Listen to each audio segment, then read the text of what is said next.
One of the things I told everybody in the beginning was, I'm wondering when that car started flipping in the air, did my daughter call out for me? Because every time she was in trouble, it's daddy, let me go to daddy. Did she cry yelling, help me, dad? I'm not ready to let her go. I want to feel her around me, as long as I can.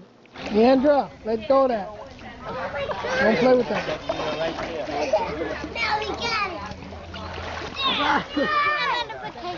You on vacation? Yeah? My daughter's death was not going to be in vain. No, it's going to change. That's when my battle began that day, when I knew what I had to do. To go to City Hall, to go to Congress, even if I got to get on a bus, go to the White House to meet Mr. Obama, there's got to be a bigger penalty for drunk driving.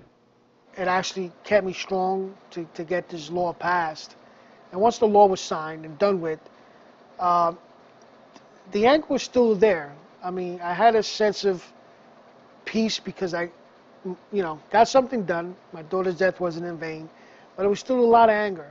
A lot of anger at Carmen, a lot of anger at God. I wanted some type of revenge. My daughter was 11. Let her serve a year for every life that my daughter lived. 11. My goal now is still to get this law nationwide, and it's going to be a slow process because it's different when you battle the people up in Albany compared to Congress now.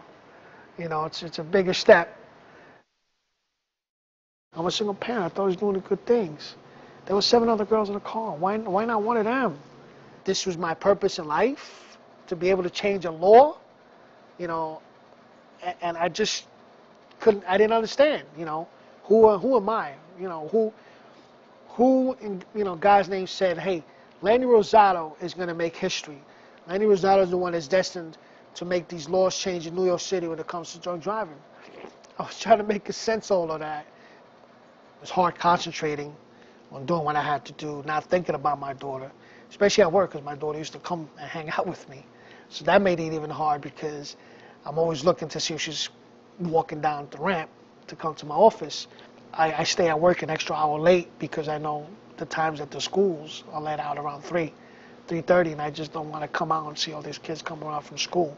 I'm always going to keep my relationship alive with my daughter. I go home, I'm always talking to her. I go to her room, I look up pictures, and if I'm watching TV, I'm like, hey, look, that was funny. This is what she was wearing on the last night that she was alive. And it's funny because for some reason I always try to take a sniff to see if I smell her or sense her, One of the last things that me and her said to each other, which I look back and I'm glad, that she was able to say, I love you, Dad, and I told her I love you too.